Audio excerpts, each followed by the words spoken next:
let's bring you into this. So what happens to a filmmaker's credibility if everyone's attacking them saying, look, this is not factual? It has a 1% approval rating on Rotten Tomato for Jada Pinkett Smith and the filmmakers who made this docuseries. Well, let's separate the fact that this is not a film as you see a drama played out. This is a documentary and talking about facts.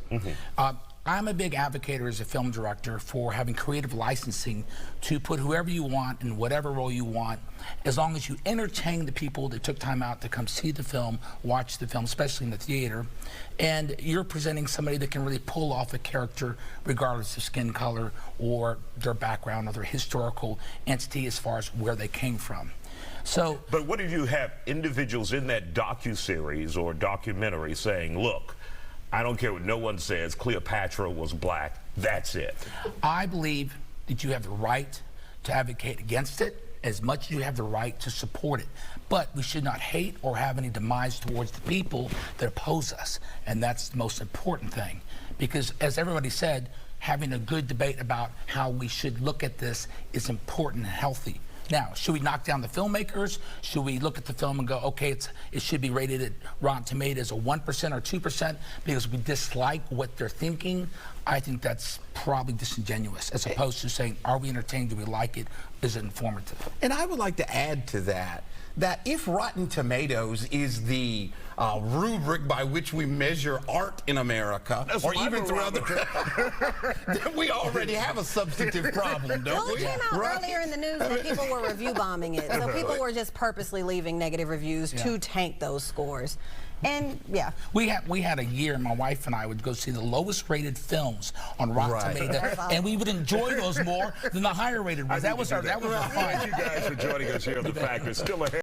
What would it be like to have major movies coming here again? Well, first you get growth interest. That's basically the people on the sets, the crew members being able to not just have jobs, but you'll see that spawn off to more people being interested because they can make a living. So Texas would grow internally as a film foundation. One of the things I think I'd like to see happen is bigger studios actually be here in Texas. I myself, I love to shoot more of an exterior kind of way of shooting, so it doesn't look stagnant. And I think it's a great landscape. We need to promote the landscape here in Texas, because landscape in Texas is not flat. It's all kinds of different things that happen and occur that is very beautiful to capture and can be set in many different types of films. Now, if they start major film productions here in Texas again, CJ, would we see you guys with SAG, Screen Actors Guild, having enough power to make sure these actors, writers are properly compensated here in Texas? That's a great right-to-way state. Yeah, that's a great question. Some of the bills are patterned after the bill in Georgia for the past 8 years. And Georgia have seen SAG membership grow since they brought that bill to that state. They've seen the IATSE, the Theatrical Workers Union, grow in numbers. So with those bills coming here, you will have more people moving to the state, because basically productions will go where the money is. Simple as that. So as a union, we want to advocate for fair pay, fair wages, great working conditions and things of that nature. So they will already have representation here in the state between Houston, Austin local and the Dallas-Fort Worth office, where they will be protected to make sure they get their fair pay. And I remember Shawn covering the Enron trial, and then they did the movie about Enron, and it was shot in Canada.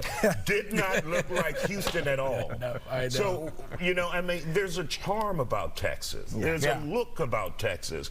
You can get big city and ranches all in one state. You know, with all respect towards Hollywood, now more and more we're seeing it actually not be the hub, and it's being dispersed all over the country. So now is the time to grab that interest and pull it this way towards Texas, which we love and we appreciate and we adore, and it's our home turf.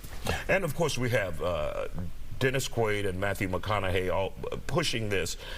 What can the public do to help